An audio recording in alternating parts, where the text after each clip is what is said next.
Tātad, godātie kolēģi, mēs sākam mūsu universitātes konferences otrās dienas pēcpusdienas sesiju un respektējot arī to, ka tie, kas ir ieradušies, ir rēķinājušies ar noteiktām laika robežām, mēs tad arī sāksim. Kaut gan šī situācija ir diezgan tuva tā, kur es vienmēr mīlu pieminēt līdzīgos gadījumos, kas ir kontekstā ar advokātu apmācību, par kuru tieši šogad arī bija ārkārtīgi daudz disputu līdz pat tam, kad tur viena puse par otru slikti izteicās. Bet angļiem, piemēram, tāda obligāta apmācības sistēma ir, un viens anglis man stāstīja, ka viņš ir ieradies kaut kādā ļoti tālā vietā, lai lasītu lekciju, un nopriecājies, ka ir vismaz viens klausītājs. Un viņš tagad tur pacietīgi to lekciju nolasījis 2 stundu garumā un priecīgs tagad sakravājas savas papīras, lai iet prom, bet tas sēdētājs pieceļās un saka, pagaidi mirklīt, tagad ir mana kārta runāt, es arī esmu advokāts. Un atkal vēl 2 stundas, ko bija darīt. Mums tā situācija ir šeit jau daudz labāka. Šeit ir zālē krietni vairāk par vienu cilvēku, bet ņemot vērā tātad mūsu, tā sakot, šo te kameras stila sēdi, varbūt mēs šodien arī to dienas kārtību varam mazliet izdarīt tā, ka kaut arī mums ir beigās paredzēts debats. Es domāju, ka varētu arī, lai šie jautājumi, kas gadījumā rastos referāta gaitā, kaut kur nepazustu, uzdot šos jautājumus tūliņ pēc referāta, lai tad referentam arī ir iespēja atbildēt, un līdz ar to tātad spēkā paliek arī joprojām iepriekšējais reglaments, neraugoties uz to, vai mēs esam daudz vai maz, tātad katram referentam tiek atvēlētas tieši 20 minūtes. Es lūdzu arī pie šī reglamenta stingri turēties, un līdz ar to mēs varam sekmīgi ķerties pie tātad pirmā programmas punkta un vārds Vadimam Mantrovam. Lūdzu.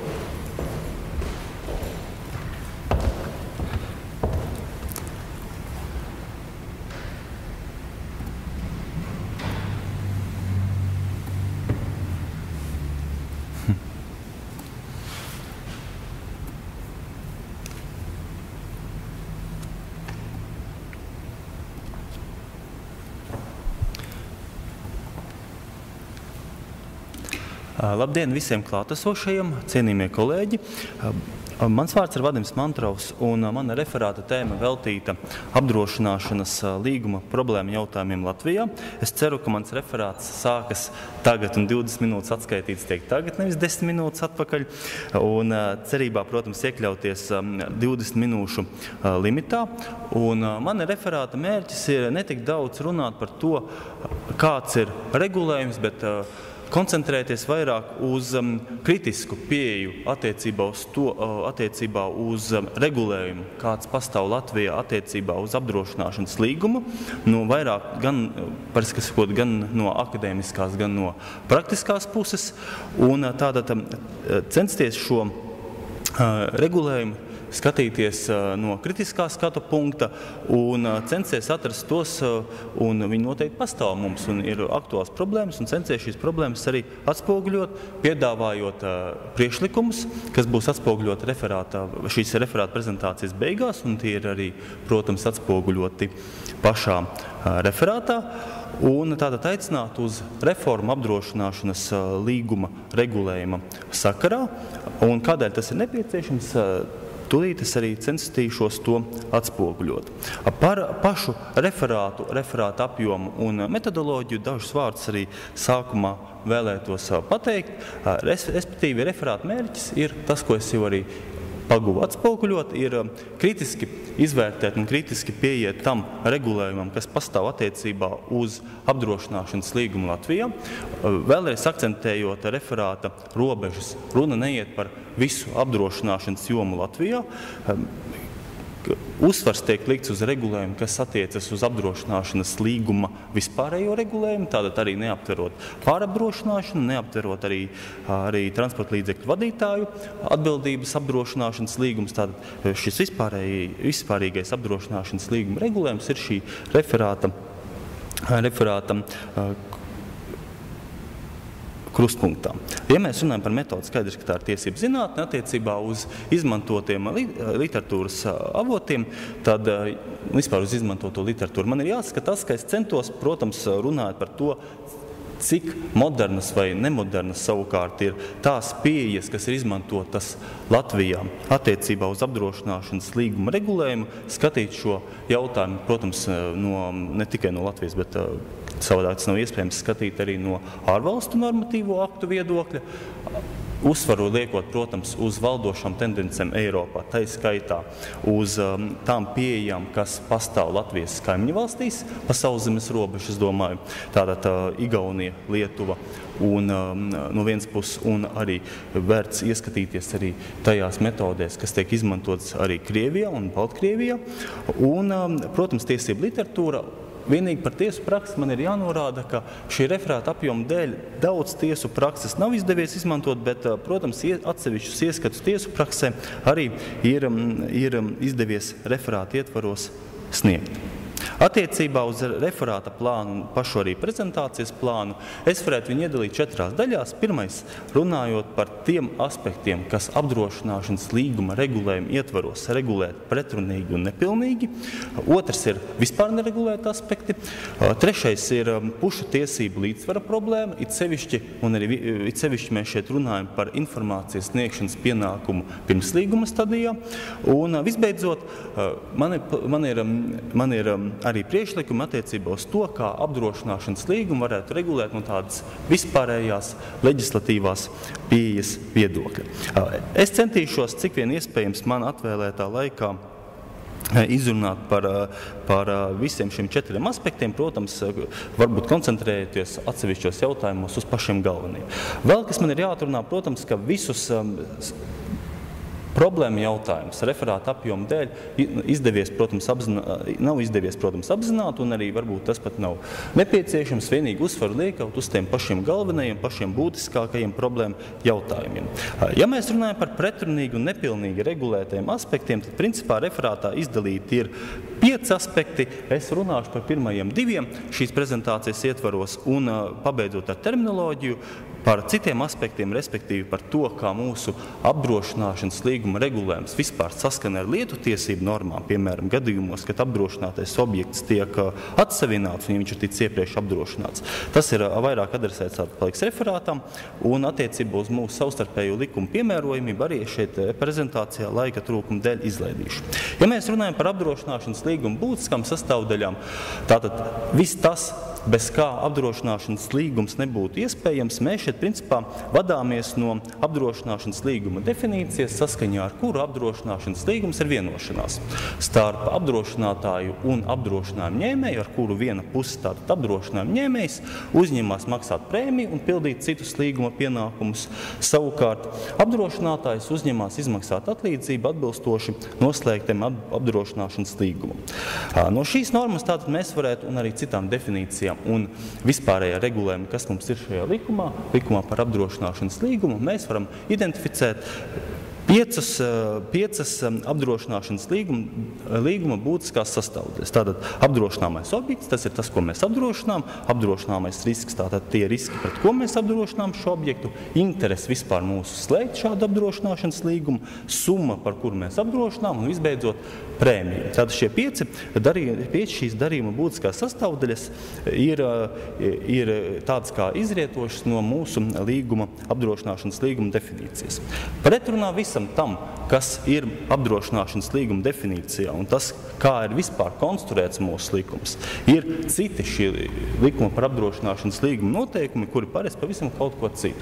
Tā mūsu likuma par apdrošināšanas līguma 7. panta 2. daļa paredz, ka viss tas, protams, ir labi, kas ir definīcijā, bet mums vajag arī vienošanos par visiem tiem elementiem, kas ir ietverti citā normā, kas ir ietverti šajā likumā, tātad likuma 6. panta 2. daļā. Kas tad ir šajā 6. panta 2. daļā, par ko ir jāvienojas, lai vispār apdrošināšanas līgums stātos spēkā? Es šeit visu šo normu nocitēju, skaidrs, ja mēs šeit mēģinam atlasīt šīs darījuma būtiskās sastāvdaļas un salīdzināt ar tām sastāvdaļām, kas izriet no apdrošināšanas līguma definīcijas, tad saprotams, ka šī pretruna šeit ir acīm redzama. Pirmais, un otrs, kas man būtu šeit jāatzīmē, tieši saistībā ar mūsu likuma par apdrošināšanas līguma 6. panta 2. daļu, ka šeit mūsu likums nevienīgi šajā normā, arī citās normās, principā sāk jaukt jēdzienus. Mūsu likums jauc apdrošināšanas polisi kā jēdzienu ar apdrošināšanas līgumu. Jo līgums, apdrošināšanas līgums, tā ir vienošanās. Polise, vienošanās rakstveida forma. Un šeit, tad, kad mēs norādam tas, kas būtu jāiet ar polisē, principā mums būtu šeit vairāk jārunā par apdrošināšanas līgumu kā tādu, par apdrošināšanas līguma būtiskām sastāvdaļām. It sevišķi ņemot vērā to, ka pēc pēdējiem grozījumiem likumā par apdrošināšanas līgumu, es šeit ar vārdu pēdējie domāju 7. gada grozījums. Apdrošināšanas līguma rakstveida forma, tātad polis nav nepieciešama. Tātad šī pirmā problēma, ko varētu identificēt, viena no galvenākajām problēmām saistībā ar apdrošināšanas līgumu ir tas, ka mums pastāv neskaidrības Latvijā attiecībā uz to, kādas ir apdrošināšanas līguma būtiskās sastāvdaļas. Nemazāk problemātisks jautājums ir par to, vai apdrošināšanas prēmijas samaksa, tas ir tas, ko mēs maksājam slēdzot apdrošināšanas līgumu, ir līguma spēkā stāšanās priekšnoteikums. No vienas puses mūsu likums paredz, ka tas, kā mēs konstruējam apdrošināšanas līgumu, vai kā reāli līgumu, vai kā konsensuāli līgumu, atkarīgs no apdrošinātāja piedāvājuma. Tātad, kā apdrošinātājs izvēlas konkrētajā situācijā, vai teiksim, prēmijas samaksa ir viens no līguma spēkā stāšanās priekšnoteikumiem, vai arī prēmiju var maksāt pēc tam, kad līgums stājies spēkā, ir atspoguļot 7. panta 2. daļā un apstiprināt 18. panta 2. daļā. Pilnīgi pretēji šīm normām. Citas speciālās, ja tā varētu teikt, normas attiecībā uz prēmijas samaksu šajā līgumā paredz pavisam kaut ko citādu. Nekādas apdrošinātāja izvēles iespējas. Apdrošināšanas prēmija ir un paliek priekšnoteikums tam, lai apdrošināšanas līgums stātos spēkā.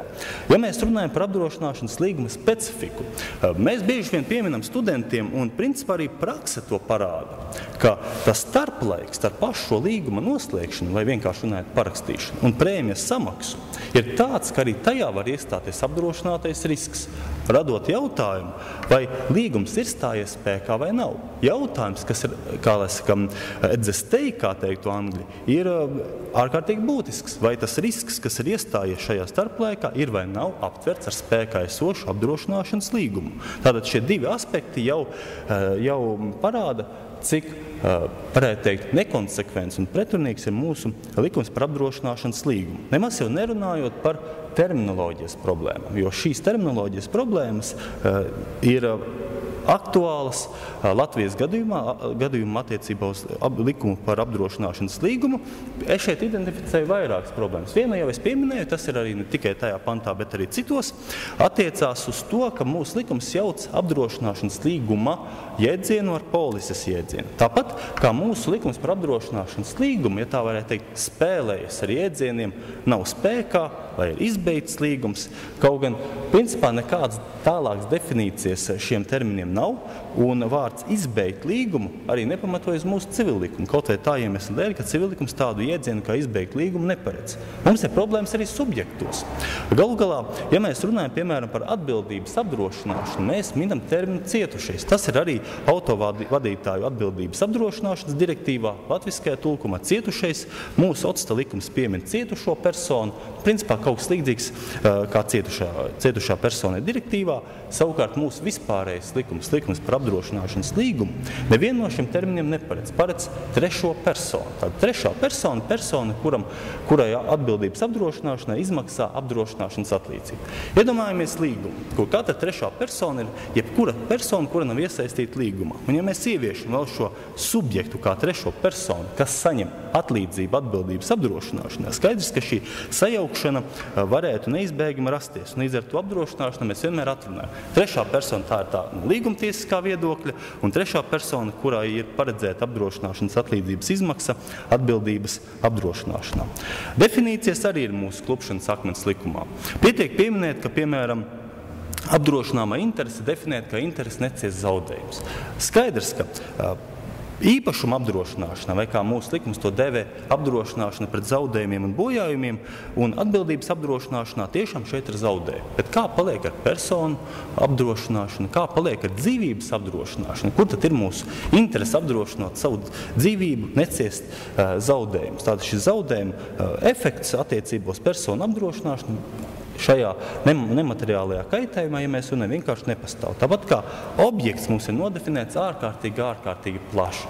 Objekts, es domāju, īpašuma apdrošināšanā, kas aptver gan visus objektus visās pārējās apdrošināšanas veidos.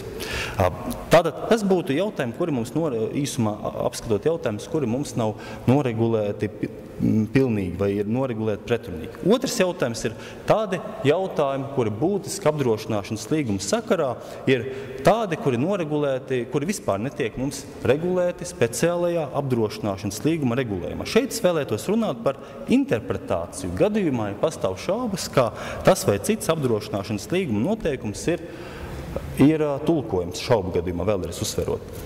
Dažas tādas vispār zināmas lietas attiecībā uz apdrošināšanas līgumiem vai pareizāk sakot polisēm.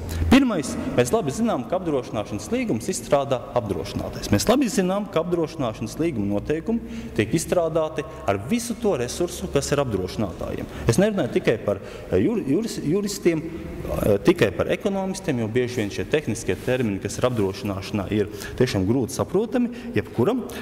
Un tā tālāk. Šeit iet runa arī par standarta līgumiem, kuri ir iepriekš tāds sagatavoti. Un visbeidzot, kas ir arī aktuāli, ja mēs runājam no kopēja apdrošināšanas līguma viedokļa. Iet runa ne tik daudz par jau juridiskiem terminiem, bet par tehniskiem terminiem. Piemēram, ja kurš ir apdrošinājis dzīvojamās telpas, zina, ka pastāv tāds risks kā sprādziens. Sprādziens, tas ir, un sprādziena definīcija, manuprāt, vismaz man kā juristam ir grūti saprotam tas, kā viņi tiek definēti. Kaut kāda fiziski spēki iedarbojas, sakarst, palielinās. Teiksim, lai es to saprastu definīciju ar savām nabadzīgajām fizikas zināšanām, es vienkārši to nevaru. Tāpat kā nevar jebkurš no mums. Un mēs, kad cenšamies lasīt, iedziļināties šos apdrošināšanas līgumos, mēs redzam, ka šīs problēmas uzreiz arī parādās. Un jautājums ir, kā tulkojam šaubu gadījumā apdrošināšanas līgumus. Un šeit mūsu likumi paredz divējādi, ja tā var teikt, standartu. Viens standarts ir, ja apdrošinājuma ņēmējs ir komersants, tātad juridiskas personas, tātad pašnodarbināts personas, fiziskās personas, no vienas puses un patērētājs no otras puses. Gadījumā, ja pastāv šaubas līgumā, ko noslēdz komersants kā juridiska persona, nekāda regulējuma mūsu speciālajā apdrošināšanas līgumā nav. Un iedomājamies situāciju, ka parasti šie prasījumi, kas izriet no apdrošināšanas līguma, parasti viņi ir apdrošinātajam. Viņi nav apdrošinātājam. Un šajā gadījumā līgumam, kuru ir uzrakstījis apdrošinātais, varbūt kaut ko nav definējis, varbūt kaut ko apzināti ir ierakstījis tādu, ko nevar līdz galam nodefinēt. Šie līgumi atbilstoši mūsu tādu vispārējai normai, kas ir ietverta Latvijas Republikas 37. gada civillikuma 1509. pantā, tiek tulkot viennozīmīgi par labu apdrošinātājam. Tātad nevis apdrošinātajam, kurš šo līgumu nav rakstījis, varbūt arī ātrumā pārskrējis, varbūt arī nav izlasījis. Tātad šis tulkojums mūsu likumā pilnīgi neadekvāti tiek tulkots, tātad šis līgums tiek tulkots par labu apdrošinātājam. Ja mēs skatāmies patērētāja situāciju, šeit situācija ir savādāka, jo patērētāja tiesība aizsardzības likums paredz, ka šādi līguma noteikumi tiek tulkoti par labu patērētājiem, taču problēma paliek vēl paliek daudz būtiskāk, kas jau saistās ar standarta līgumu iztulkojumu.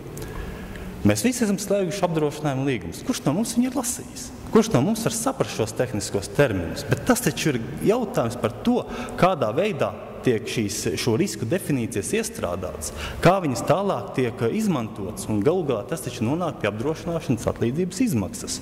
Un nevēlti tāpēc veselā virknē jurisdikciju mēs runājam par to, ka tiesas izmanto šo vidusmēru apdrošinājumu ņēmēju apdrošinātā testu, lai saprastu, kādi ir Kas ir tas sagaidāmais no šī konkrēta apdrošināšanas līguma? Nevis, teiksim, mēs tur ķeramies pie 5. lapas puses 2. rinkopa 7. rindiņā izteiktā kaut kāda tur pie kaut kādas piezīmes vai definīcijas precizējuma.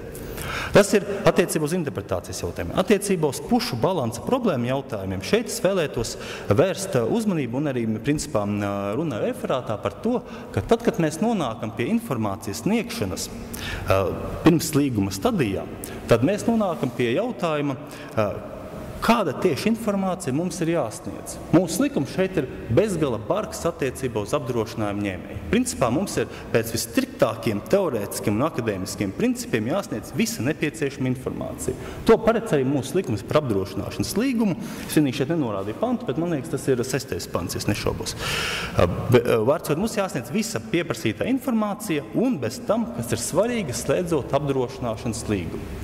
Mēs labi zinām, ka apdrošinātā riska novērtējums, tas vairs nav juridisks tik daudz jautājums, tas ir ekonomisks jautājums. Kādi ir tie faktori, kas ietekmē risku? Protams, tik tālu, cik tā tie ir pakļauti tiesiskajam regulējumam. Piemēram, mēs zinām pēdējo aktuālo tendenci attiecībā uz dzimuma faktoru, kur atbilstoši Eiropas Savienības tiesas spriedumu šī dzimuma faktora izmantošana riska vērtējumā ir aizliegta ar šī gada 21. decembri, bet citi faktori tādi pamatojas uz šiem ekonomiskiem apsvērumiem. Un šeit mēs runājam par to, kā mēs vispār varam zināt, ko mums sniegt apdrošinātājiem un ko nesniegt. Viens no gadījums no prakses. Man arī nācies apdrošināt dzīvojamās telpas, un man apdrošinātājs jautā, jums ir zibens novedējs? Es saku, nav. Un uzreiz jautā, kāda tam ir nozīme? Un man atbild, nekāda. Man gribēs jautāt, kāpēc jūs man jautājat tādas lietas? Un ja jūs to paši neziniet, profesionāļi būdami, nodarbinot juristus, ekonomistus, vēl kaut ko, kāpēc jūs man to jautājat? Un tātad ilustrācija šim jautājumam, ka mūsu principā likums paredz uzkrauju šo pierādījumu nastu apdrošinājumu ņēmējiem. Tad izdomā pats, kas ir apdrošinātājiem svarīgs. Kā mēs to varam zināt? Un tādēļ šīs modernās pieejas Eiropā, Nīderlandē, Vācijā, Igaunijā, es parādīšu Igaunijas piemēru, varbūt, lai uzreiz arī būtu. Igaunijā un citās valstīs, ap citu arī Krievijā un Baltkrievijā. Tātad arī Lietuvā tās princips pastāv. Tātad visās Latvijas kaimiņu valstīs darbojas tās augtais anketas princips, modernā pieeja. Mēs norādam tikai to informāciju, ko mums prasa. Un es vienkārši paprasu, bet rakstveidā paprasu. Šis ir ilustrācija no Igaunijas saistību tiesību likuma. Un šajā Igaunijas saistību tiesību likumā šis fakts ir ierakstīts. Būtiski tikai tie noteikumi, ko mums paprasījuši rakstveidā.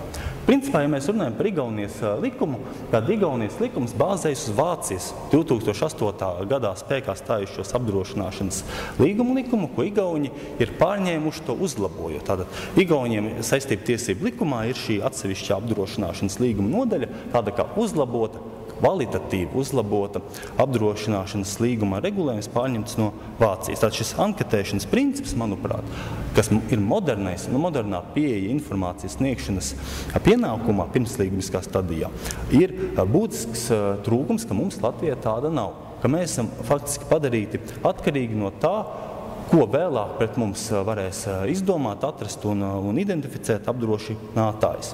Un, protams, arī apdrošinātāja interesēs būtu jābūt šādam anketas principam, lai būtu pilnīgi skaidri šis spēku samērs attiecībā uz informācijas sniegšanas pienākumu. Visbeidzot, es jau saprotu, ka tūlīt laiks man arī jau iet uz beigām, vai būtu jau ir beidzies.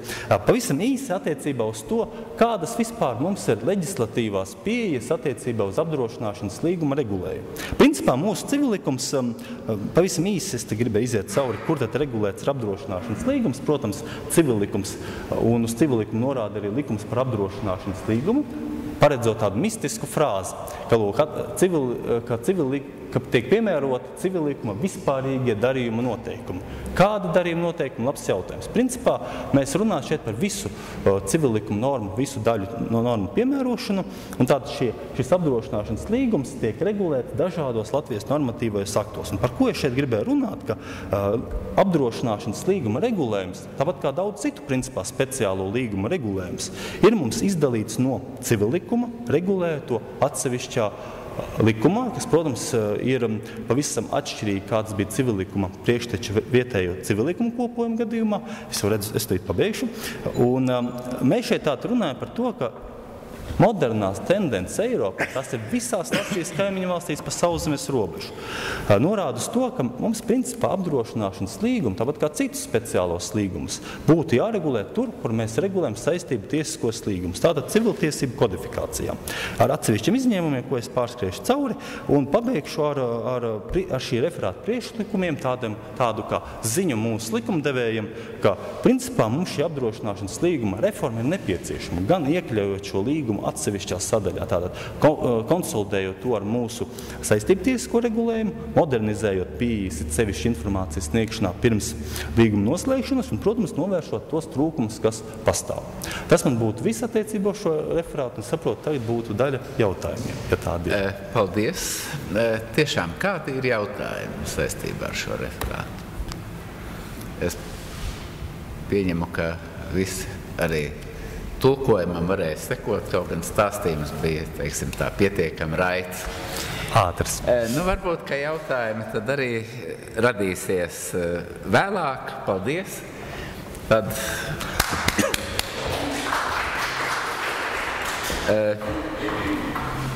vārds Linardam Muceņam, Stradiņu universitātes lektoram, lūdzu.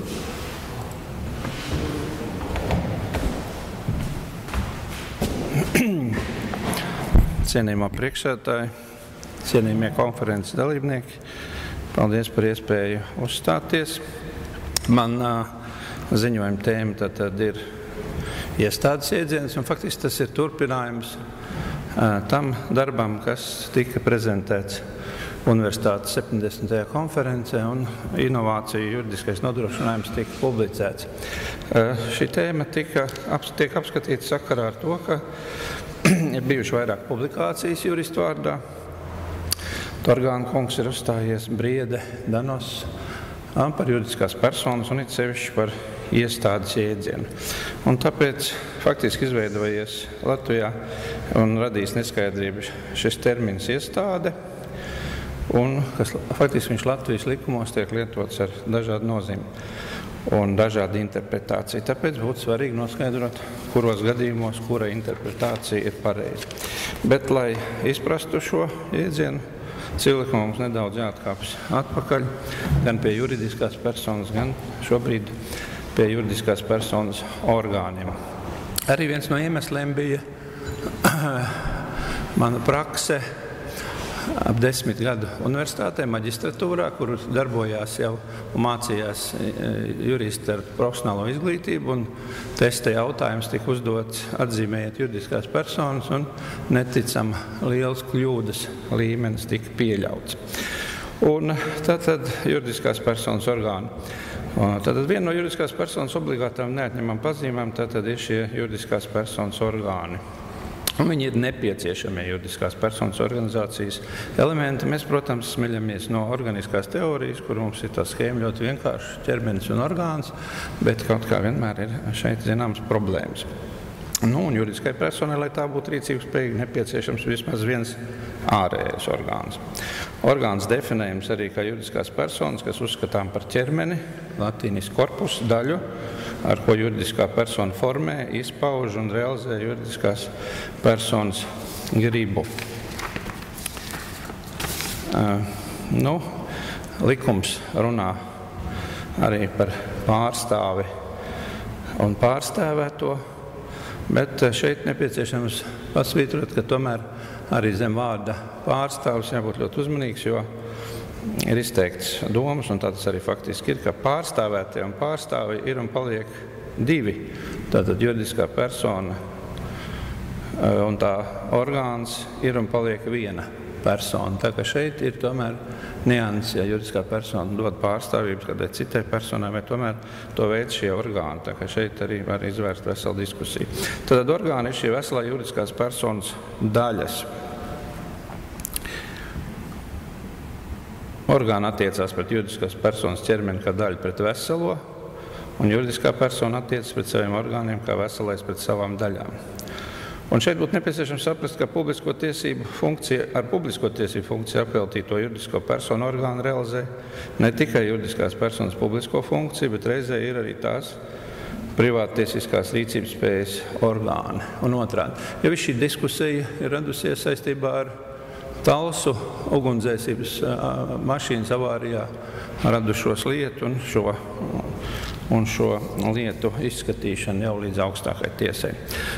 Protams, juridiskai personai ir ne tikai viens orgāns, bet parasti ir vairāk orgānu. Ja mēs viņus tā apskatām, tad mēs redzam, ka kādi orgāni ir iekšēji vai novietojusies tā kā vairāk iekšā.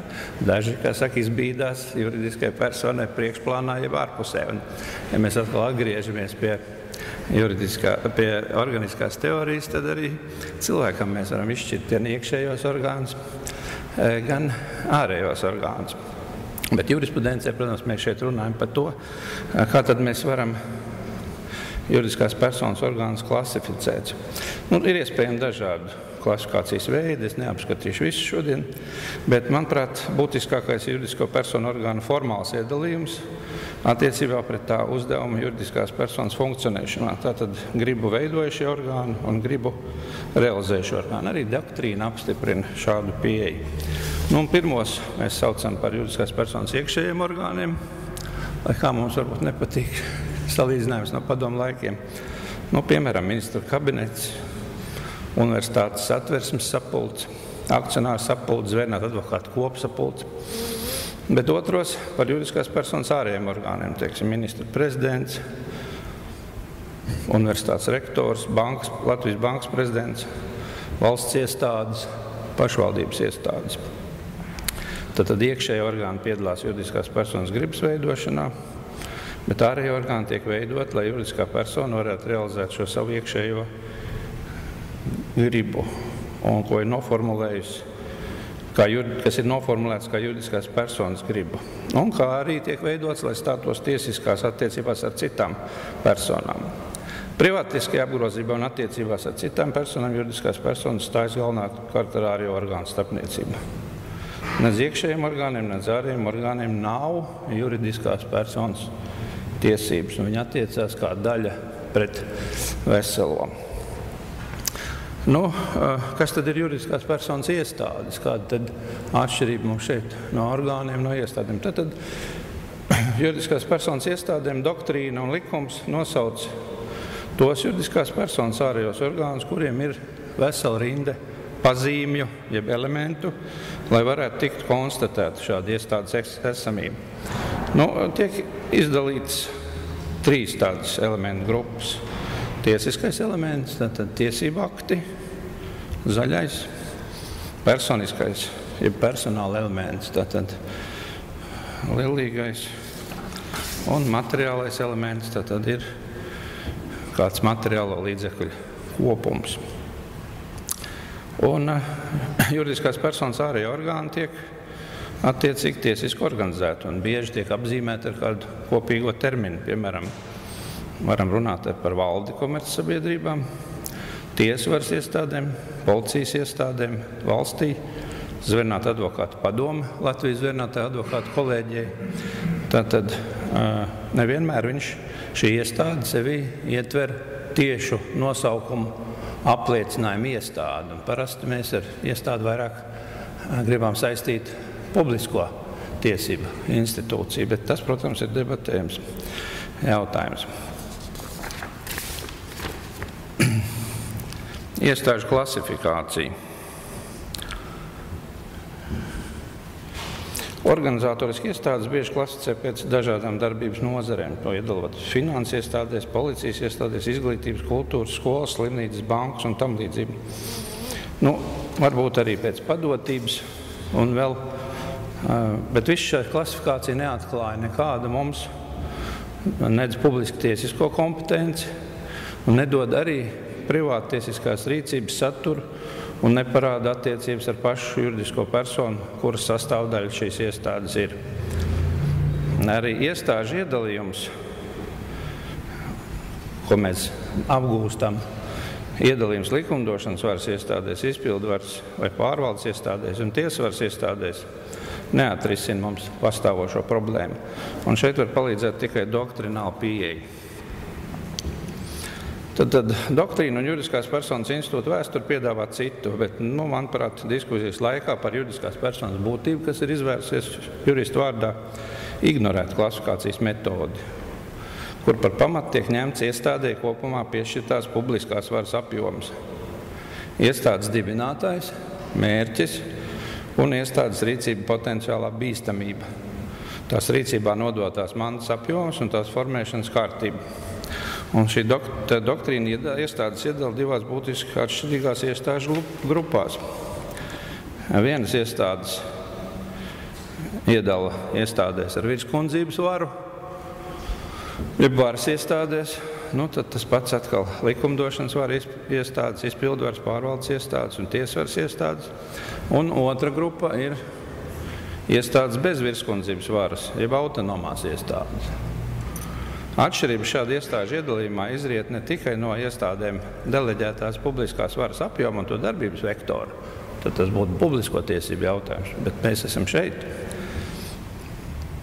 Bet pēc savas būtības saistīts gan ar iekšējām konstruktīvām attiecībām juridiskā personā, bet arī no to tiesisko attiecību raksturā starp šīm iestādēm un galvenokārt fiziskām privātpersonām, kas interesē tātad civiltiesības.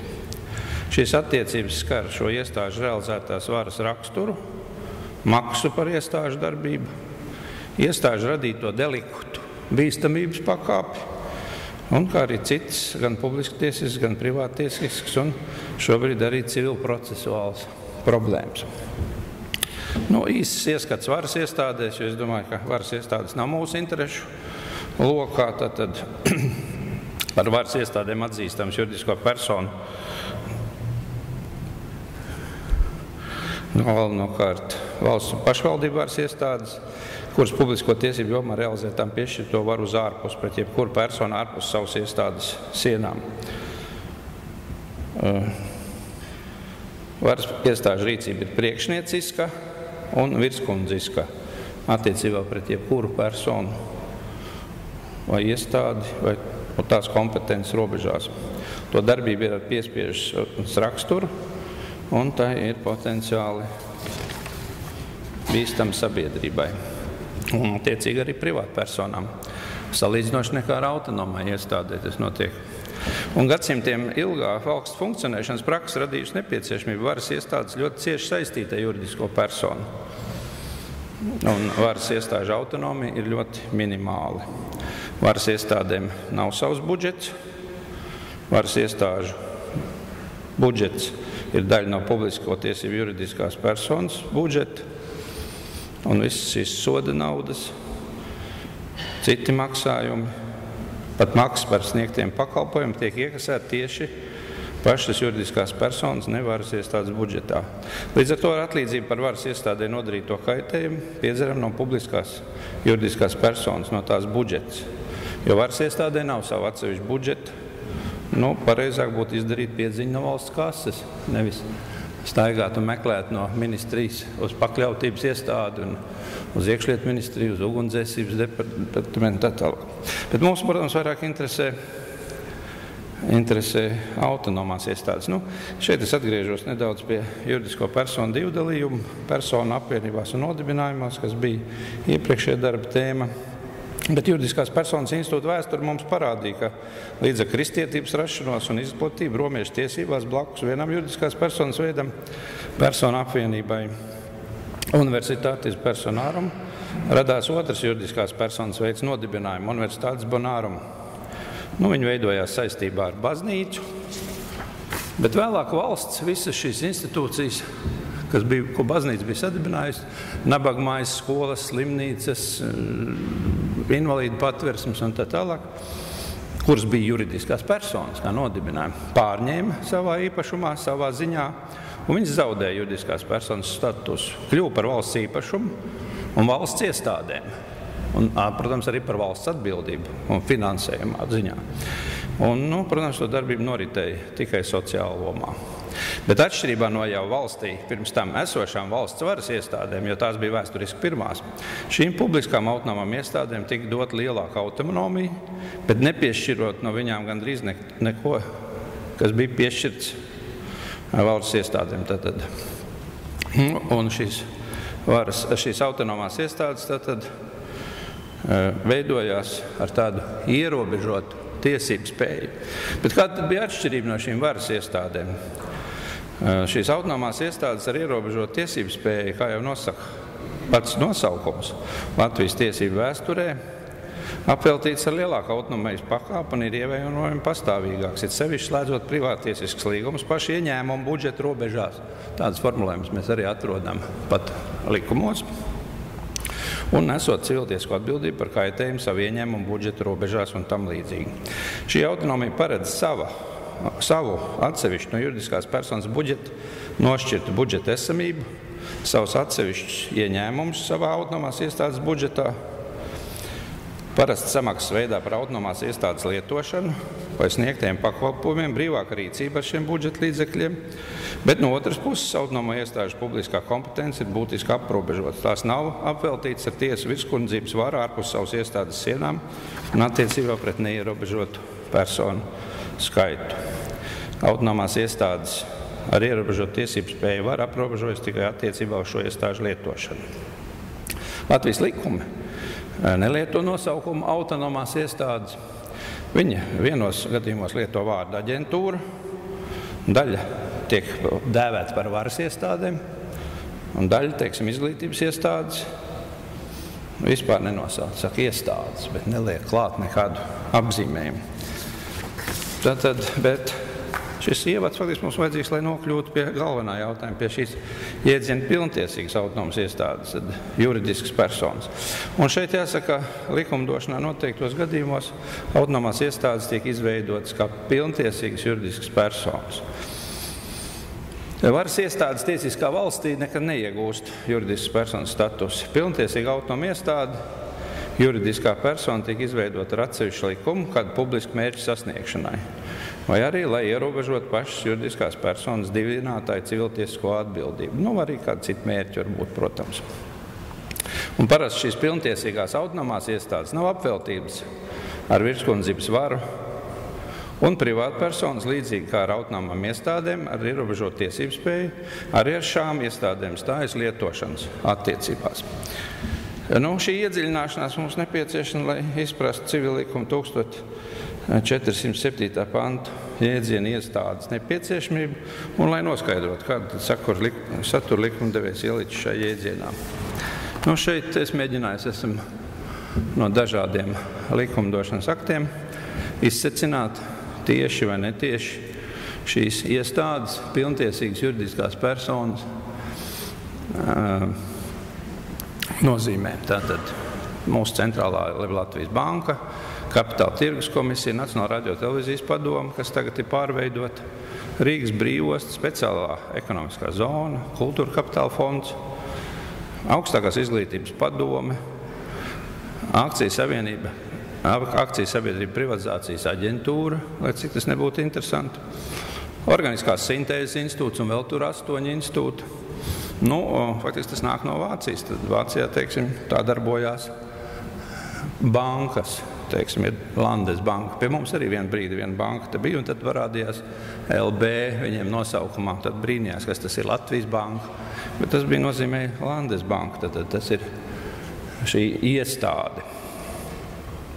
Un kā tad pēc man ieskata būtu interpretējams šīs 1407. pants? Es uzskatu, ka viņš runā tikai par tām iestādēm, kuras ir pilntiesīgas juridiskas personas, jo teksts jau saka par juridiskām personām atzīstamas. Un tā tad ir jābūt par tādām, kas tiek par tādām noteikts ar publisko tiesību aktu, kas izriet no panta teksta, kurām piešķirta juridiska personība. panta beigās. To, ka civila likuma 1407. pants nerunā par jebkura veida iestādēm, norāda gan izklāstītā juridisko personu izcelšanās un attīstības vēsturi, gan divu iestāžu veidi – varas iestādes un autonomās iestādes. Arī salīdzinot Satversmes 58. pantu un civila likuma 1407. pantu tulkojumu vācu valodā, redzams, ka vācieši lieto vārdu anstalt. Un savukārt 58. Satversmes pantā ir behörde, tātad vāciešiem šim gadījumiem ir atsevišķi termini. Latviešiem un angļiem ir viens. Tātad šeit prasās uzdot vienmēr jautājumu, par kādu iestādi mēs runājam. Par varas iestādi, par autonomu iestādi ar ierobežotu tiesību spēju vai ar pilntiesīgu autonomu iestādi. Jo šis iedalījums, viņš krustojās, un dažos gadījumos, kā mēs redzam, visas iestādes ir orgāni, plus vēl šīs pilntiesīgās autonomās iestādes, kas ir juridiskas personas, un līdz ar to šeit, pat cik divi apzīmējumi mums nāk uz 3 šīm te kastītēm, tad no tā ir radusies arī, zinām, neskaidrība. Apvienojot šo klasifikāciju tātad kopā, mēs redzam, ka pirmās no kreisās puses 4, tad tās nav juridiskas personas, un pēdējā lilīgā, tad tā ir juridiskā persona, vienīgais iestāžu veids, kas ir juridiska persona. Mēs kāpēc pēkšņi tagad, pēc 20 gadu pēc civilīguma atjaunošanas, pēkšņi mums radies strīds par vairāk vai mazāk skaidru šādu terminu.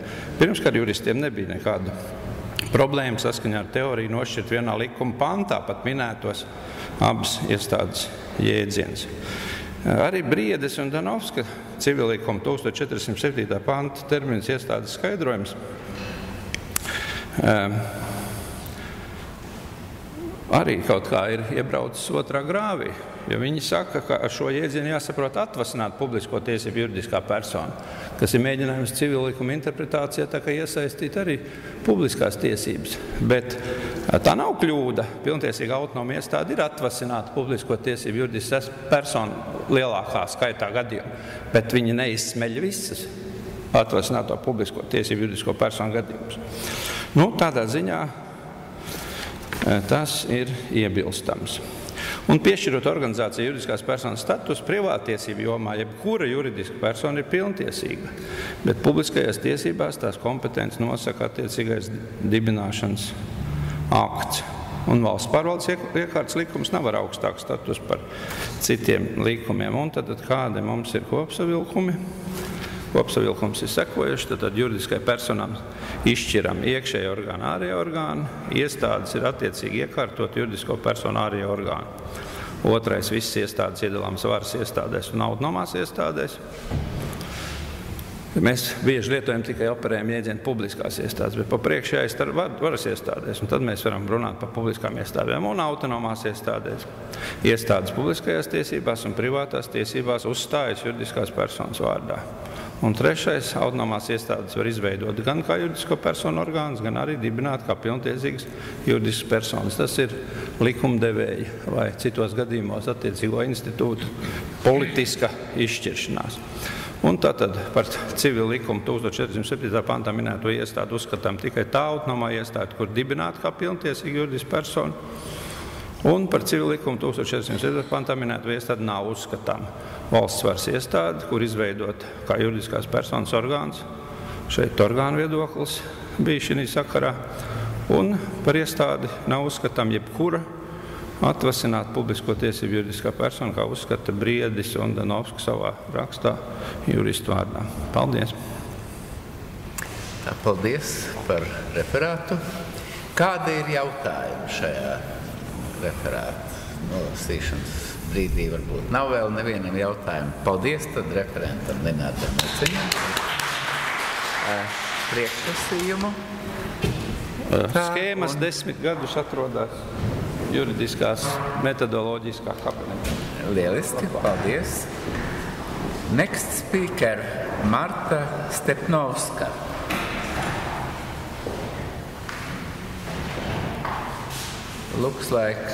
Liekas, ka viņa pašlaik nav ieradusies. Vai? Izskatās, ka nē.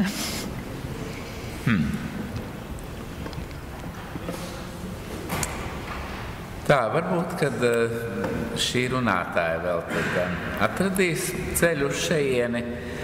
So, given that Marta Stepnovska apparently isn't here, next speaker would be Gabriel Davids. The floor is yours. Yes,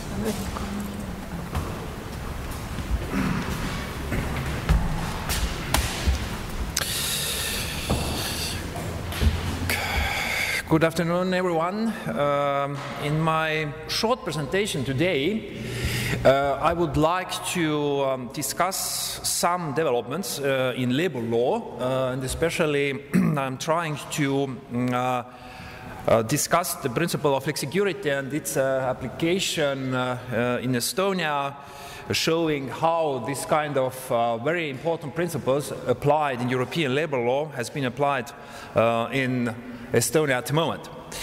As it is well known, in the European labor law, the concept of flexicurity consists of 4 parts. First of all, we have to have flexible labor relations. Secondly, we have to have active labor market measures for unemployed persons. The third point, we have to have intensive social security protection for those persons who are unemployed. And of course, the fourth one, we have to create a system of lifelong learning. There has been a lot of literature and a lot of discussion about the ways how this concept of flexicurity, how all these 4 components should be applied, but still there is no concrete idea or concrete mechanism how we could do that. Although these principles of flexicurity are quite well known, it is still problematical how we should apply them, and it's the decision of the member states which way they are going to apply this flexicurity principle.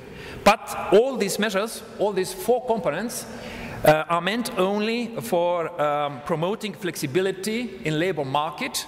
It could be also described that we are promoting the free movement of persons inside of a state.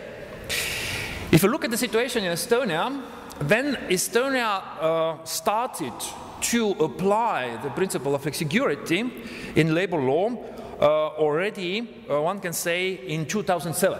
Because in 2007 we started with the preparations of the new Employment Contracts Act, and this Employment Contracts Act was also based on the idea of flexicurity. And the idea at that time was quite simple. We have to create the flexible labor relations, which means we have to make the individual employment contract similar to other civil law contracts. Secondly, we have to reduce the level of formalities in labor relations. For example, we have to have opportunity for verbal employment contract, not only for a labor contract in written form, and also we have to reduce the financial burden for employer if there is a case of redundancy. So the idea was really very simple. We have to find a new way for the employment relations. We have to find the new opportunities for employers and for employees to survive, basically saying, in labor market. In 2008, the new Employment Contracts Act was adopted, which means we really started to apply the principle of flexicurity, and the government of Estonia tried to be at least first member states in the European Union in order to apply this kind of principle in labor law. But looking at the reality, then we can see that this principle of flexicurity is not applied very correctly. There is a lot of questions and a lot of problems, and some of them I would like to discuss with you in a few minutes. If you're looking further, the principle of flexicurity, then we can understand that the main point by this concept of flexicurity is that we should have flexible labor relations, as flexible as possible. The question is, what does it mean that we have the flexible labor relations? And we should also ask ourselves, flexible to whom? Are we talking about the employees or are we talking about the employers? If you look from the side of employees, then the flexibility of labor relations means that employee is free to choose how he or she will work. For example, is he or she working at home? Is she doing, let's say, homework or telework, or is he or she working as a part-time worker, and so on and so forth. But at the same time, if I look at the concept of flexicurity, for example, then we can also understand that we are not talking about the flexibility on the side of the employee, but we are talking mainly about this flexibility on the side of the employer, which means employer has to have opportunity to hire people as easy as possible.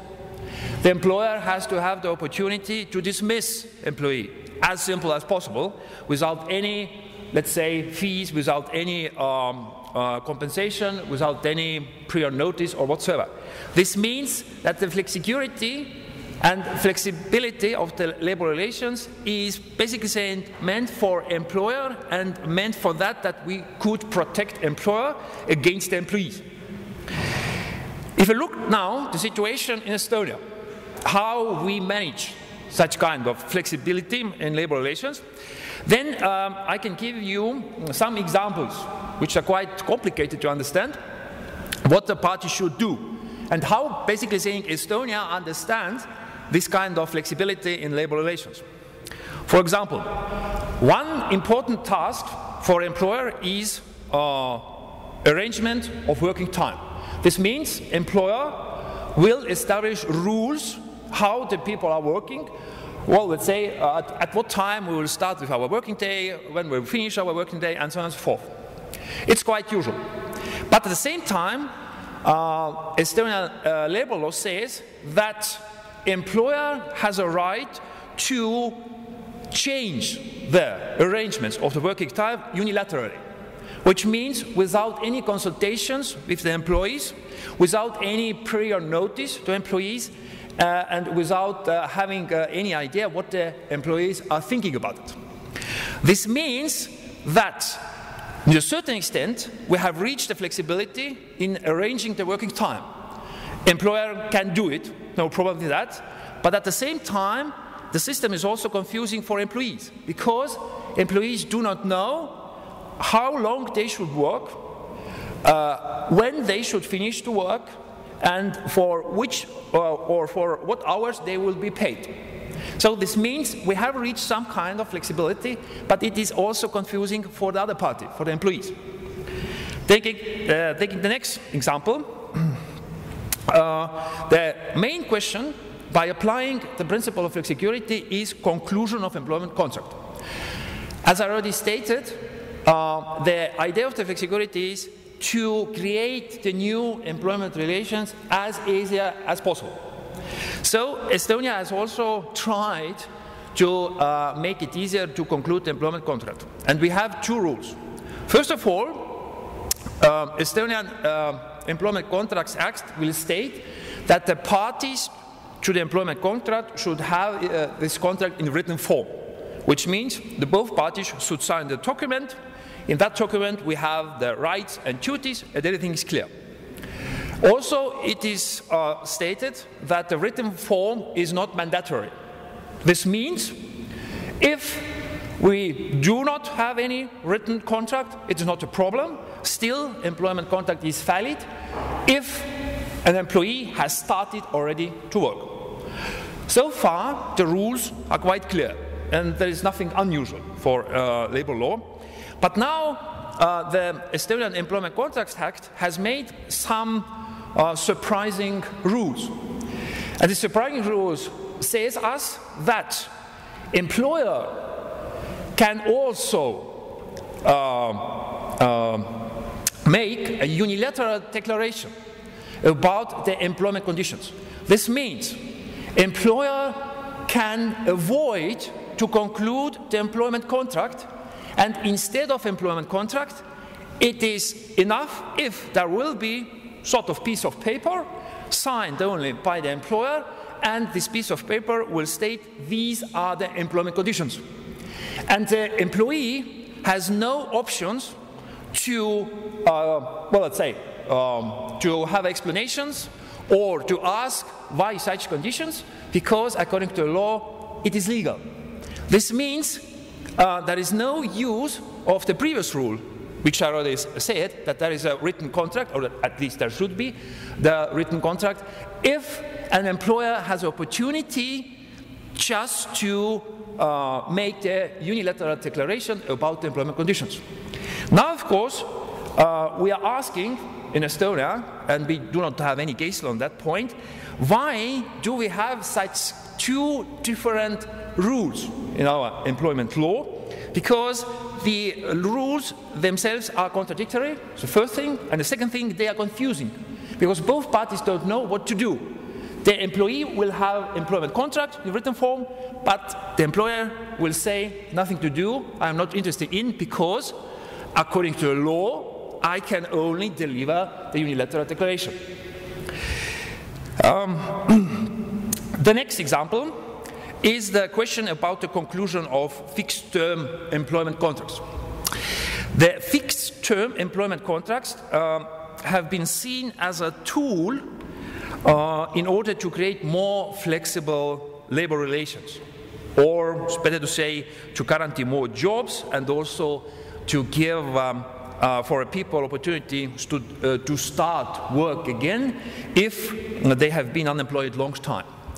This means that the idea of the fixed-term employment contracts is a rather old one, and it's really a very important and very flexible tool in order to create new jobs. But in Estonia, we have also rules which says that it is allowed to conclude the fixed-term employment contracts. There's no problem with that. But the problem is, especially in case of Estonia, that the fixed-term contracts are not very attractive for the employers because they are too expensive. They are not too expensive in order to conclude them, but they are too expensive in order to terminate them or to cancel them.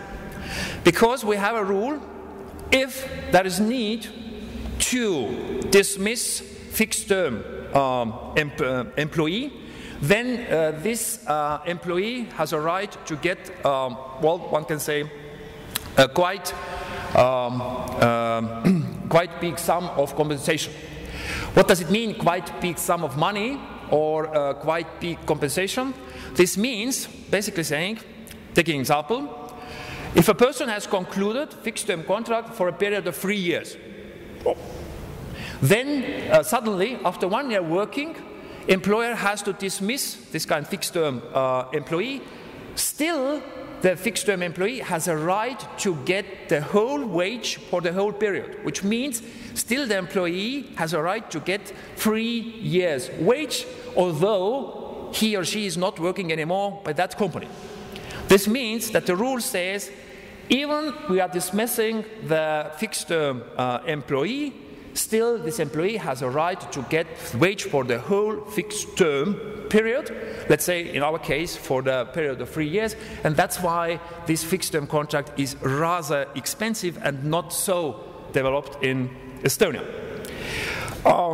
The concept of flexicurity and its application, for example, in Estonia, has also some negative aspects too. For example, if you look at the specific category of workers who need specific protection, these are the pregnant workers.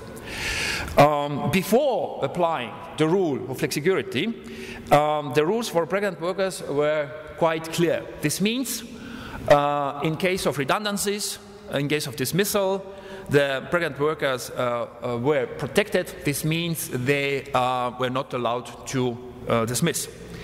Now, applying the idea of flexicurity and applying the new rules in Estonia, we have to face the situation where we do not have any specific protection for pregnant workers. This means, even in case of redundancies, it is possible to dismiss a pregnant worker without any complications, because this pregnant worker has to ask for the protection herself. What does it mean, has to ask herself for the protection? It means if an employee wants to dismiss a pregnant worker, then this pregnant worker should present official paper that she is pregnant, and only after that she will be protected by the law. If there is no paper, or let's say if probably it's physically seeing already self-evident that somebody is pregnant, still it is not enough. Which means if there is no document, there is no information about the pregnancy, all the pregnant workers will be dismissed. Although it probably could be in contradiction with the international law and also with the requirements of the European law, still the government of Estonia does not have any idea to change the law and also to change this principle. And the last remark about this concept of flexicurity and some critical points in Estonian labor law. It is said that this kind of principle of flexicurity has probably given some rights to the employees, and sometimes it is said that probably the employees have got too many rights. Only one example. We have in Estonia a rule which says that an employee who has personal reason can leave his or her working place for a short period of time. An employer has to pay for that period, well, average salary. What does it mean? Well, for a short period of time, and the employer has to pay a wage for that period. Usually it is said that if there is need to go to the doctor or to notary, then let's say 2 hours not to work and not to be present, it's not a problem, and for that period of time, employer has to pay. But the problem is that employer, in that case, has no right to ask where the employee is going. Which means if there is a boss and there is a secretary, then suddenly the secretary stands up and says, I am now going. And she is leaving, for example, 3 hours or 4 hours or whatsoever, and the employer has no idea what to do. Because according to law, the employer has no right to ask where you are going, but there's only obligation to pay for that period if this is reasonable. And now the employer has to think about it. If the 2 hours is reasonable, or let's say 1 hour and a half is reasonable, but the half an hour is already unreasonable. So this kind of rule is probably also part of the flexible labor conditions, but at the same time it is too confusing because nobody knows, even the employees and the employers do not know what to do and how to behave in such kind of situations. And at this stage I will make some conclusions to give the floor to other participants. As we can see, in the case of Estonia, by applying the flexible labor relations and by applying the idea of the flexicurity, it could be the case that the idea of the flexicurity is not understood very correctly. Or it's better to say it's really not understood at all. Because the case of Estonia shows us that sometimes the idea of the flexicurity is a very good one, but it could be used in order to make the labor relations more confusing as they were before that.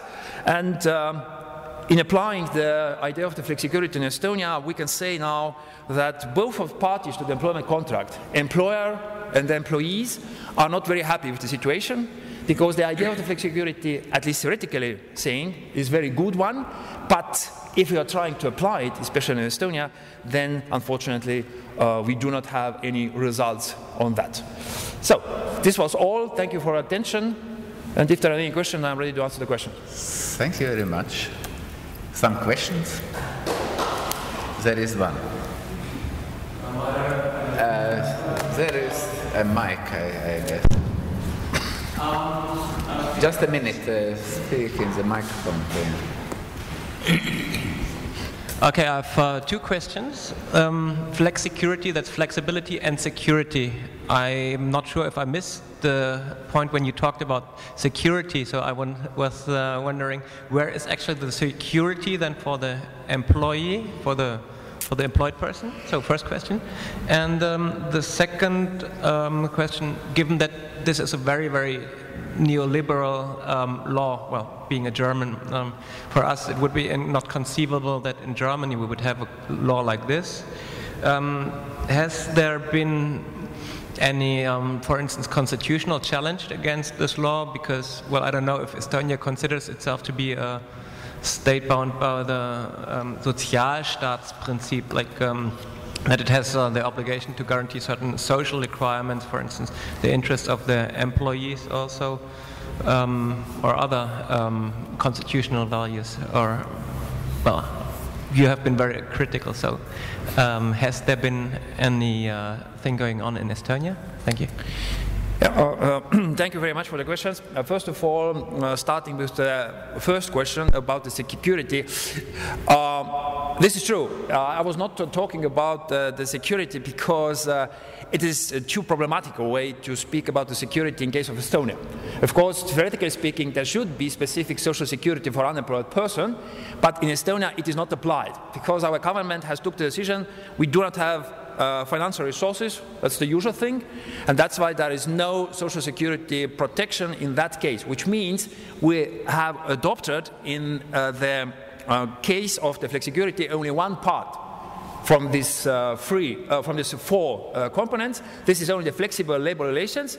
The other three parts, which is the lifelong learning, active labor market measures, and the social security, is really missing. There is none of them.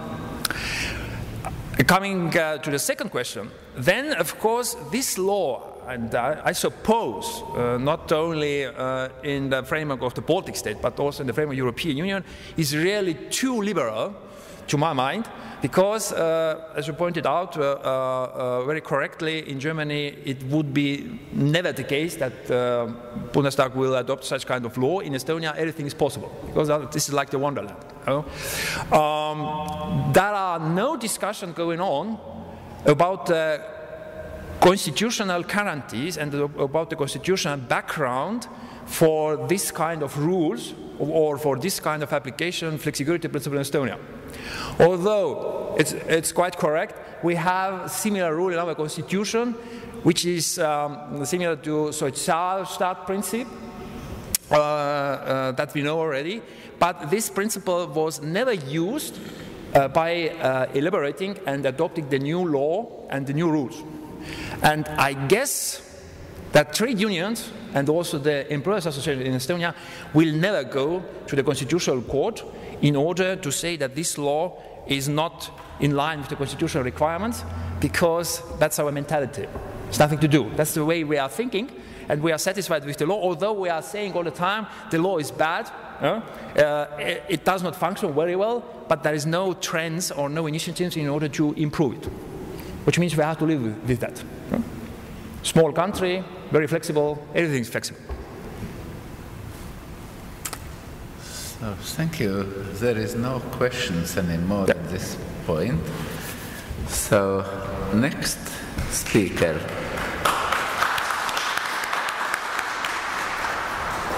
Next speaker, according to schedule, is Mr. Christoph Schäve.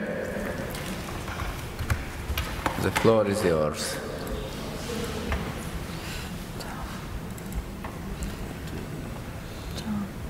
This one? The news, can you open it? They modified, yeah? They modified, yes. Okay, that's one. That's one.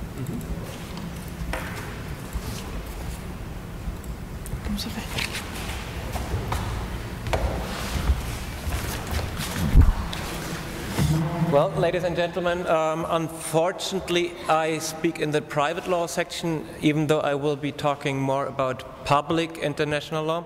However, I hope it will be interesting.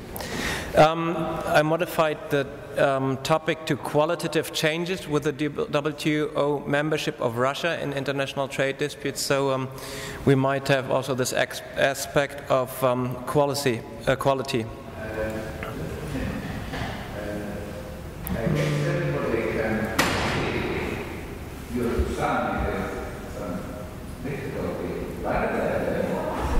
Okay. No worries. I'm proceeding in the following order. First, I will give a short overview about Russia in international trade. Then I'm describing international trade law and also quality, what will be the topic of this conference and this presentation. For understanding the change of quality before and after the WTO accession of Russia, I will have to briefly introduce how the situation used to be before the accession. Part of the explanation will be the description of Russia in international trade disputes before, and then in the end I will explain what may change.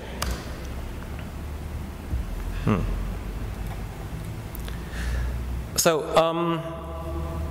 in Latvia, in Estonia, in Germany, in Poland, there are a lot of examples which, at least to the reports and public news, seem to come to the same conclusion that Russia in international trade disputes is rather an unpredictable actor.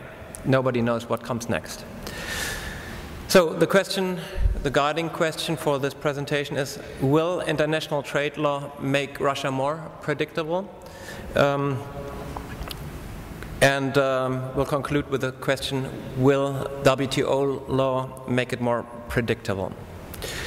Well, what was the situation in international trade law before the WTO accession? There were only 5 international trade agreements which Russia was a member to. One of those 5 agreements, and probably the most detailed, was the PCA, the Partnership and Cooperation Agreement, which was concluded in '94 and entered into force in '97 with the European communities at this time. If you read then the objective of this agreement, firstly the objective sounds interesting and also positive, to create the necessary conditions for the future establishment of a free trade area between the two parties. Also, if you have a look at Article 19, this seems to be, or this is identical almost to Article 36 of the Treaty on the Functioning of the European Union. So those two provisions may suggest that, well, there will be something like an efficient free trade area between Russia and the European communities. Looking at the same provisions afterwards, reading more carefully, you will pronounce also for the future establishment of a free trade area covering substantially all trade in goods. So you will already start asking yourself, well, the future establishment, that's merely a political declaration, so something which is unclear, considering that this agreement had been concluded or entered into effect in '97, we know that this free trade area has not become effective. Well, a second part concerning the predictability of trade actors or countries acting as actors in international trade is the question, if you have rules like those we have seen before and commitments to international trade, is it possible to control if states adhere and respect those rules? So we have certain trade agreements which have norms for controlling those rules, namely dispute settlement mechanisms. Also the PCA, the partnership agreement, had a rule, for instance in the provision of 101 and 102. The Cooperation Council may settle a dispute by means of a recommendation. So Latvia has had disputes, Poland has had disputes, as well as Estonia. What happens is then that this Cooperation Council may settle those means. If it's not possible, then similar to the section that we will have this morning, to arbitration, we may have conciliators, which are composed of 3 persons.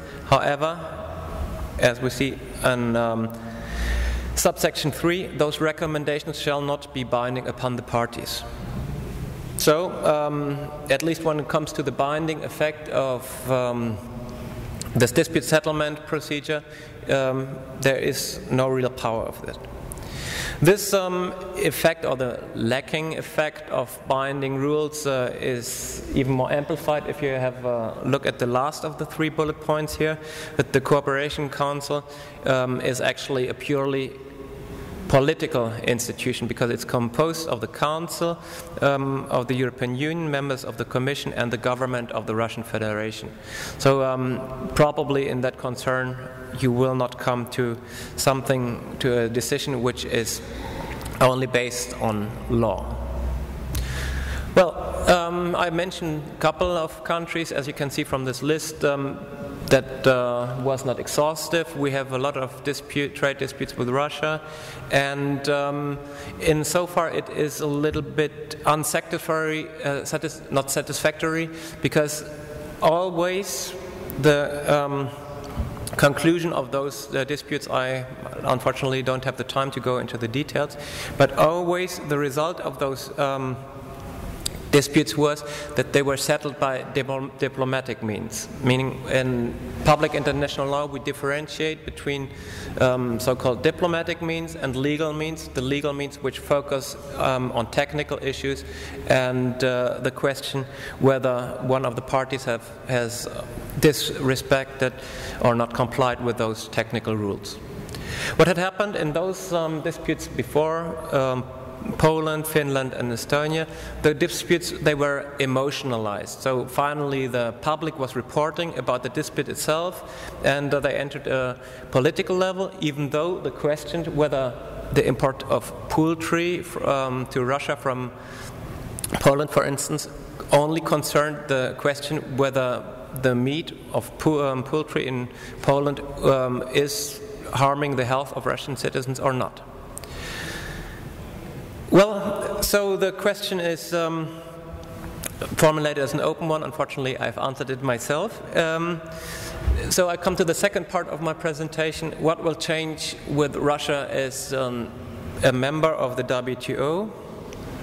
Firstly, we have economic implications which actually differ according to the political group which is presenting the opinion.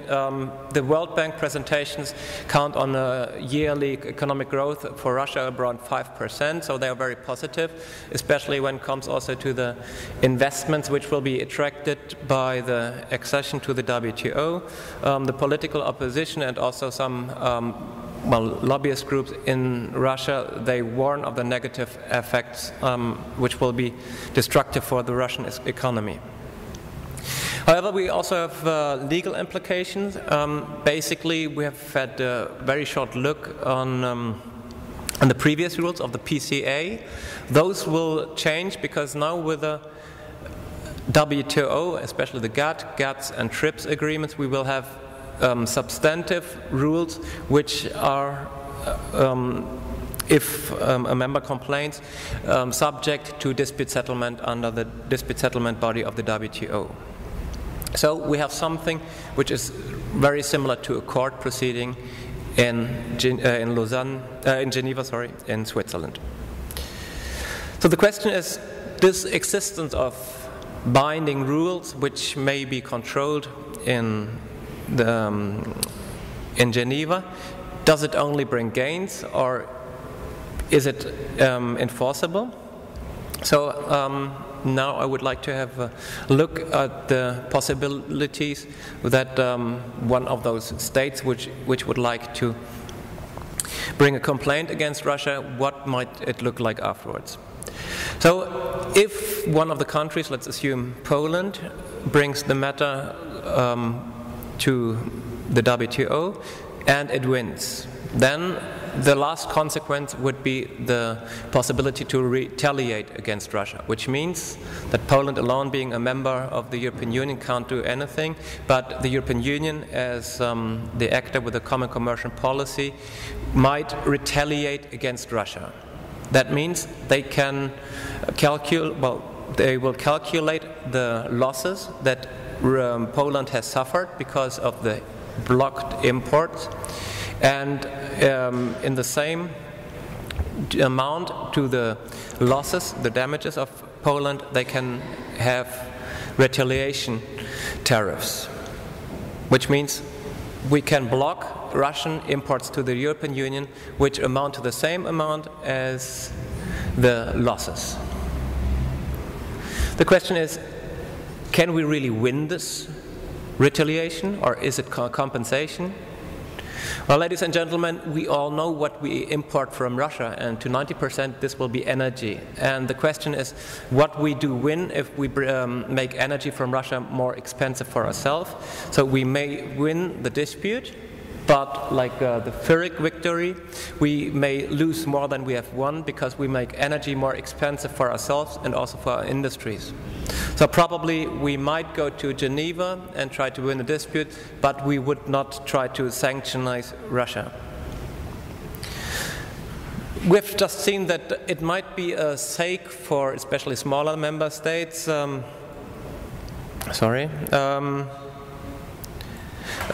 Latvia or Estonia, who alone have no political weight against Russia, that they can retaliate with a big partner with the European Union, which has actually huge economic and political potential. So when acting, it would not be Latvia or Estonia acting, but it would be the European Union. Is it a sake? Well, one might think that the European Union does not want to jeopardize its political relations with Russia just because a small member state has problems. On the other hand, we have ways to enforce international trade law. In the United States, we have the US Section 301 Trade Act. In the European Union, we have the trade barriers regulation, which means if we are trading with Russia and we encounter barriers to trade, then we may initiate a procedure at the European Commission which obliges the European Commission to initiate a dispute at the WTO. In Germany, we have had a lot of news about solar energy producers, which initiated an anti-dumping procedure against China, even though politically this was actually not very popular. But the Commission is bound by law. So this might also apply then for the interest of smaller states.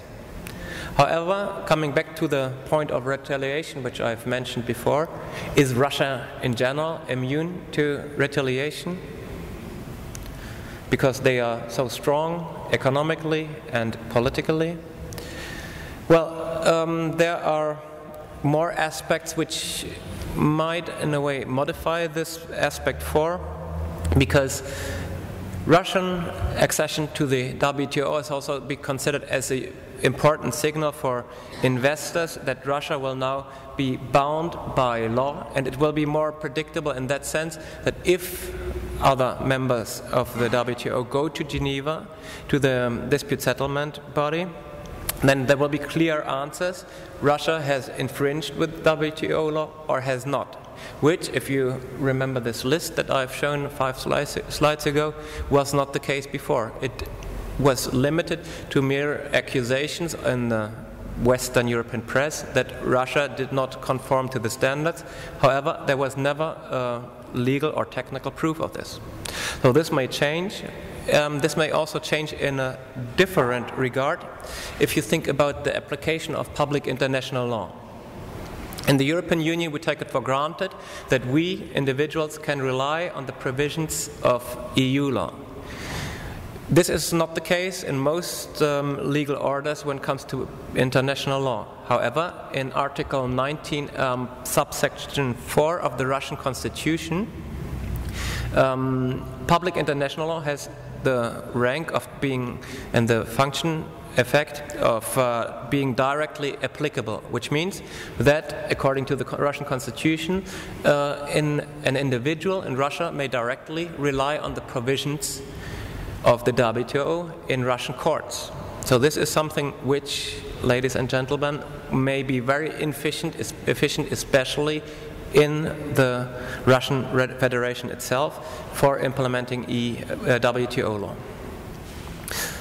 Well, in the European Union, nor in the United States, we have this direct application. So in that sense, Russia would go further than we go, or the United States go. So probably in a couple of years this will not be the case, that Russia will go further than we do. However, at the moment we will have this situation which makes it very interesting for us to watch what will happen after the WTO accession in Russia. So, do we have positive side effects? The first 4 points mentioned here indicate that it is rather negative because Russia is so strong. Even retaliation will not change anything. However, the implications that we can't directly see, for instance, the pressure by economic actors, also by internal lobbyist groups which may rely on the obligations of WTO law, may have very positive side effects, which probably will become visible only in a couple of years, because the implications of the accession to the WTO brought that Russia will only be bound to most of the provisions in a couple of years because they have long transition periods. I thank for your attention and will be happy to listen to your comments. Thank you very much. Kādi jautājumi, lūdzu? So at this stage, I guess I have one question. Maybe you have your view. Why did this take for so long for Russia to be in? And what has changed at this moment? Why not Russia joining WTO? Well, the accession of Russia to the WTO took 18 years, which is 6 years longer than it took China, for instance, which is an unpredecessed period of time, so it never took that long. So what is one of the points that certainly size matters. So Russia is a very important economic actor, which China was too. On the other hand, the structure between China and Russia differs. Russia is important because of its resources, like oil and energy, but also other products. Then we have some other aspects that, for instance, the Georgian-Russian war probably added 1 year for the accession process. Then we also had this political step of President Putin to create the Eurosec customs union, and it was in 2007 that Putin announced that Russia will not accede as one member, as one state, but it wants to accede as the customs union jointly with Belarus and with Kazakhstan. And this actually has never happened before in the WTO, so everybody was rather confused, but people also agreed that this took 1 additional year, so we are now with 16 years of accession process. And then if we take a look at the accession agreement of Russia, it is very, very long. It's more than 700 pages. So there were a lot of very long negotiations, and partly those negotiations might have been delayed by Russia itself, because there was also this internal debate if the WTO membership will be positive for Russia or not, because they are, as I've just shown, relatively immune. They are exporter of energy resources, so where are the benefits for Russia itself? So this was one part of the Russian argumentation. On the other hand, it was also the bargaining process. Before Russia, the WTO had 155 members. So Russia was one of the few states missing, and most of the members, they used then their positive situation to have this as a leverage for negotiation, that they try to get more concessions by Russia. And of course, those political negotiations demanded some time. Then the last point was also the probably more or less personal attitude of President Putin, who initially, when he became president, made it as a personal challenge and one of his most important aims to get Russia to the WTO. And then eventually, when this procedure took longer and longer, he lost more and more interest, and then that's when he started also with this project of the Eurosec Customs Union. So we have a variety of reasons which led finally to those 18 years. So thank you for this very interesting presentation.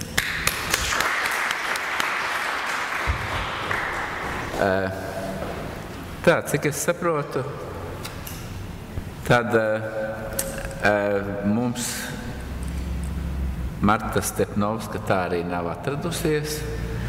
Līdz ar to mūsu ieplānotais referātu plāns, izņemot, protams, vienu iztrūkstošo, ir paveikts, un līdz ar to mēs varam tagad pāriet pie diskusijas. Žēl tieši, ka iztrūkst referāts, kas bija arī veltīts juridiskām personām. Būtu ļoti interesanti dzirdēt divus dažādus, varbūt, viedokļus par šo vienu un to pašu tēmu. Es arī ceru, ka diskusijā mēs attīstīsim ne tikai tos jautājumus, kuri ir izvirzīti katrā no referātiem atsevišķi ņemtiem, bet mēģināsim tos orientēt kontekstā ar mūsu konferences virsuzdevumu, kas ir tiesību aktu kvalitātes attīstīšana. Un diskusija var pieņemt jebkuru formu, tā ir iespējama divās konferences darba valodās, latviešu un angļu.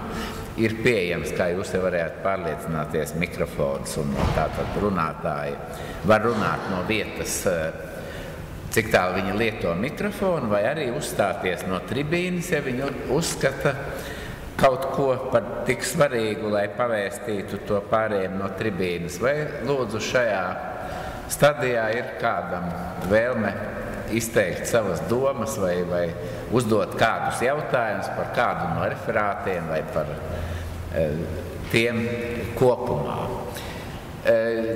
Tā kā es pašlaik neredzu tādu milzīgu entuziasmu rauties tribīnē, es tad gribētu kontekstā ar pirmo referātu, jo kaut kā mums birojā nav sanācis nekad ar Mantrovu kungu par šo tēmu sīkāk pārunāt. Bet jautājums tiešām interesants, un es gribētu dzirdēt jūsu domas vispirms, vai tā ir nejaušība vai likumsakarība, tas būtu pirmais jautājums, kā tāds relatīvi ļoti svarīgs līgums, kā apdrošināšanas līgums, neparādās civillikumā kā atsevišķa līguma forma. Un otrs jautājums, kas rodas šajā pašā kontekstā, ņemot vērā jūsu referātā minēto, ka pats apdrošināšanas likums savukārt satur referenci uz civillikumu. Un paredz, ka jāpiemēro, piemēram, līguma iztulkošanas noteikumi, kas ir civillikumā. Bet vai šeit nerodās tāda pretruna, un tas ir mans trešais un galvenais jautājums. Jo vai nevarētu arī tas būt viens no iemesliem, kādēļ mēs neatrodam civillikumā šo apdrošināšanas līgumu, jo, kā zināms, civillikumam ir ļoti negatīva attieksme pret tā saucamajiem līgumiem trešās personas labā vispār, jo civillikumā tieši pretēji tai līguma trešās personas labā koncepcijai mēs atrodam, ka tai personai, kura nav parakstījusi līgumu, no šī līguma nevar rasties nekādas ne tiesības, ne pienākumu. Tātad, vai šeit neradīsies tāds rikošet efekts, ka mēs izmisumā neatrodot kaut ko trūkstošu, teiksim, tajā apdrošināšanas likumā, vērsīsimies pie civillikuma, un civillikums mūs vispār, tā sakot, atfutbolēs un pateiks, ka mēs tādu principā neatzīstam par saistību. Lūdzu.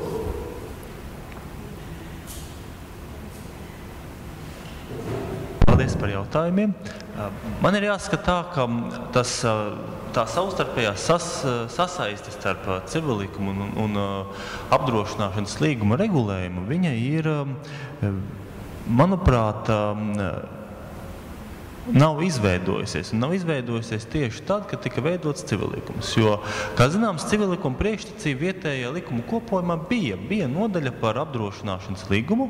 Un tad, kad izveido šo civillikumu, tad vienkārši to apdrošināšanas līgumu izmet laukā. Tāpat kā izmet laukā jau iepriekš, jau no vietēju likumu kopojuma, arī veselu virkni citu tādu speciālo līgumu, tādu kā intelektuāla īpašuma līgumu, kur bija kaut kad sākotnējā vietēju likumu kopojuma tekstā pieņemti, un vēlāk bungas kodifikācija tas ir, un vēlāk ar vēlākiem grozījumiem tika izsvītot. Līdz ar to tas mūsu civillikums izveidojas tāds kā sterils, līdz ar to bez šiem speciālajiem līgumiem.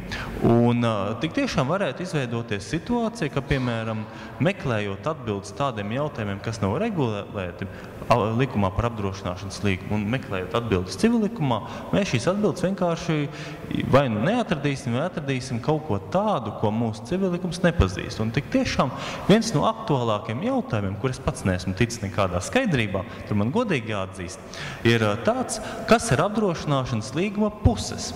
Piemēram, gadījumā, ja apdrošinājuma ņēmējs un apdrošinātais atšķirās, kā personas. Tādā gadījumā sanāk, ka līgums tiek tiešām slēgts trešās personas interesēs, kura nav līgumam, kur faktiski līgumam nav pievienojusies un varbūt par apdrošināšanas atlīdzību prasījumu. Tātad prasīt apdrošināšanas atlīdzību uzzina tikai apdrošinātā riska iestāšanās brīdī. Tik tiešām tāda problēma pastāv. Un tāpēc jautājums, kas ir apdrošināšanas līguma puses, principā tas ir jautājums, ko būtu jāadresē civillikumam, un civillikums tādus jautājumus, protams, neadresē. Tā kā šeit šīs problēmas nenoliedzami varētu rasties. Visbeidzot, jautājumā, kāpēc šie jautājumi ir tā maz pētīti Latvijas tiesību literatūrā. Mums ir kaut kā tāda tendence, ka apdrošināšanas līgumu mēs uztveram, to regulējumu, precīzāk sakot, uztveram kā drīzāk tādu, kas uz, ja tā var teikt, uz jurisprudences maz attiecās. Savukārt, teiksim, tās problēmas, kas rodas, viņas ir tīri tiesiska rakstura, un līdz ar to šie jautājumi maz ir pētīti Latvijas tiesību literatūrā, un man liekas, ka tas ir bijis nepareizi. Tāpēc arī šis ir viens no referāta mērķiem. Es ceru, ka es atbildēšu jūsu jautājumiem. Paldies. Daudz maz. Vai ir vēl kādas citas, varbūt, pārdomas radušās šajā sakarā, vai kādi jautājumi šajā stadijā? Man tad ir vēl viens jautājums. I have another question towards Gabriel Tevits, because this very term, flexicurity, made me at first to try my mobile and Google, but then I found some surrogate answer in your presentation. What you mean by flexicurity, it is some, as I understood, mix of flexibility with security. Am I correct? So, in my understanding, this relationship between employer and employee is, so to say, zero-sum game. If you take something away from one and give to another, then one is more disadvantaged and another gets some preferences or otherwise. Is it possible to give something to both parties at the same time?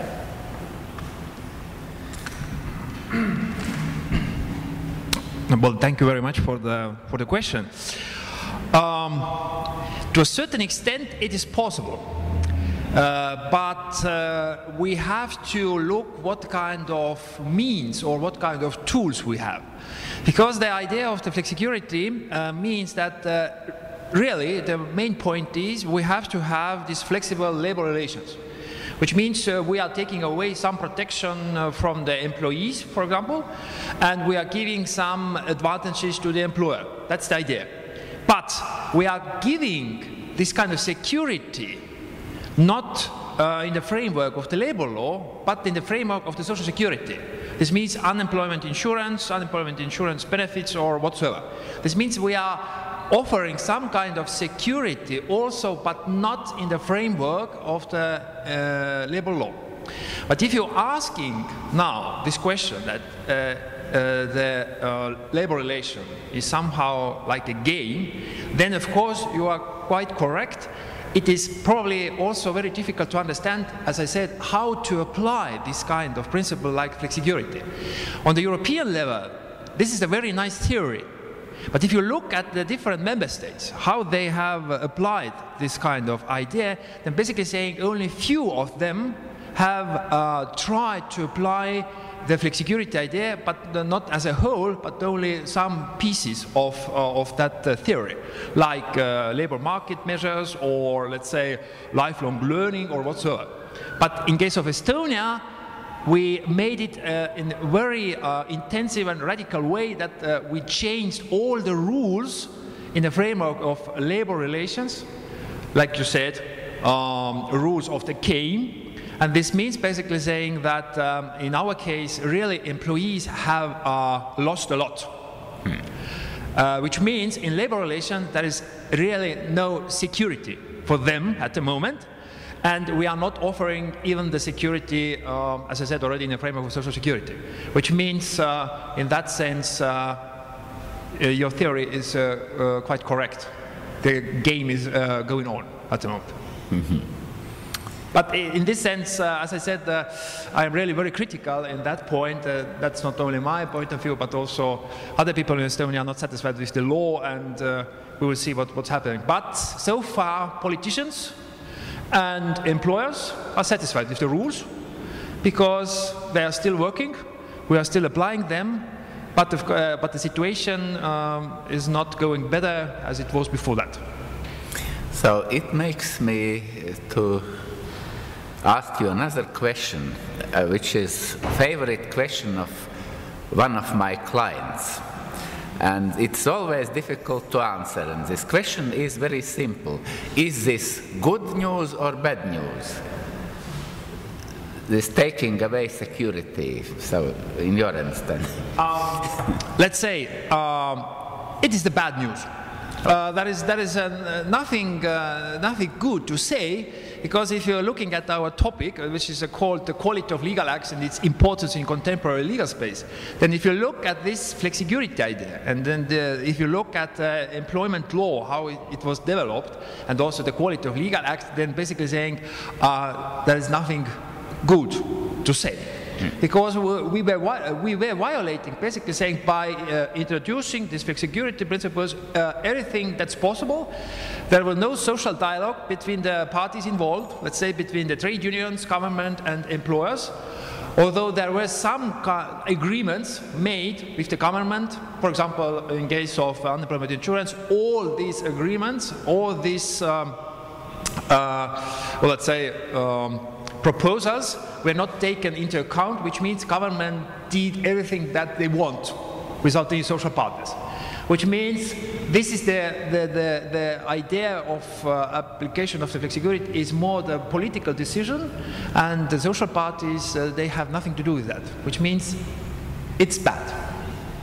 There is nothing good in that sense, unfortunately. Oh, this is shame, thank you. So, other ideas or comments or any of these subjects? Ja nē, nu tad, acīm redzot, mēs esam ļoti produktīvi pastrādājuši un arī ļoti intensīvi. Mēs esam pabeiguši savu programmu pat vēl pirms paredzētā laika. Lūdzu ņemt vērā, ka mums vēl ir paredzētas kopīgās diskusijas lielajā aulā, kur mēs apspriedīsim atkal jebkuru tēmatu, bet galvenokārt šī diskusija lielajā aulā būs veltīta, kā es to esmu sapratis, stenda referātu tematikai, jo, kā jūs droši vien visi ievērojāt, šī konference ir sevišķi bagāta ar dažādiem materiāliem, kas ir izlikti stenda referātos, un daži no šiem tematiem ir ārkārtīgi interesanti un, protams, pelna ievērību pietiekami lielu, lai varētu to apspriest debatēs.